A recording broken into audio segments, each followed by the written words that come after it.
अस्सलाम वालेकुम दोस्तों, कैसे हो? मुझे उम्मीद है कि आप सब सही हो गए। आज जो हम बात करने वाले हैं, काफ़ी ज़्यादा इंपॉर्टेंट खबर निकल के आ रही है कुवैत से। अगर आप कुवैत के अंदर रहते हैं तो आपके लिए ज़रूरी है।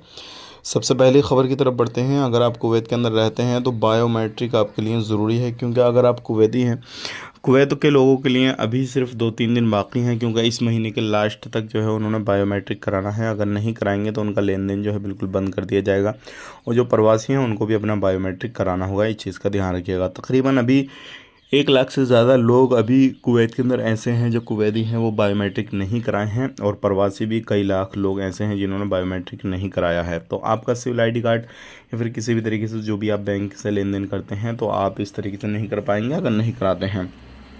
अब बात कर लेते हैं यहाँ पे कुवैत के अंदर अभी लूट के मामले काफ़ी ज़्यादा दर्ज किए जा रहे थे। 4 लोगों को गिरफ्तार किया गया है, और ये भी विदेशी लोग थे। ये लूट का काम किया करते थे रात के अंधेरे में। जैसे कोई बंदा घूमने फिरने के लिए जा रहा है तो अकेला दुकेला देख कर उसको जो है लूटा खसोटी किया करते थे, और जो भी उसके पास में केडी मोबाइल वगैरह इस तरीके से जो भी चीज़ रहती थी वो ले लिया करते थे। एक बंदे को जब पकड़ा गया, उनने औरों को पता दिया, और उसने इस तरीके से बताया कि अभी तक हमने 7 लोगों को इस तरीके से लूटा है। तो अगर आप कहीं पे भी घूमने फिरने के लिए इधर उधर जा रहे हैं तो इस चीज़ का ध्यान रखें। रात के अंधेरे में न जाएं, और बिल्कुल भी तनहा ना जाएं, क्योंकि ऐसे अगर आप 1-2 बंदे निकलते हैं तो हो सकता है आपको कोई गैंग बना के किसी भी तरीके से जो है लूट है। और इनका ये भी कहना था कि हम ज़्यादातर एशियन कंट्री के लोगों को जो थे लूटते थे, और ये भी प्रवासी हैं। इनके बारे में नहीं बताया कौन सी कंट्री के हैं।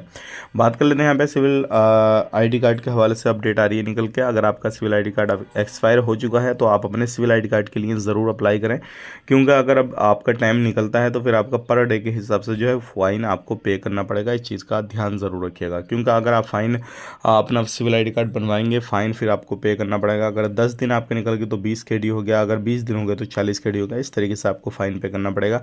तो पहले आप अप्लाई कर दें, ताकि बाद में कोई प्रॉब्लम ना हो किसी भी तरीके से, और आप इजी से अपना सिविल आईडी कार्ड बनवा सकें। आज के लिए इतना ही। चैनल पहली बार देख रहे हैं, सब्सक्राइब करें, जितना हो सके वीडियो को शेयर कर दें, हमारे साथ में जुड़े रहें, और फेसबुक पेज को भी फॉलो कर लें। आप अपना ख्याल रखें, अपनी फैमिली वालों का ख्याल रखें। Take care, bye bye.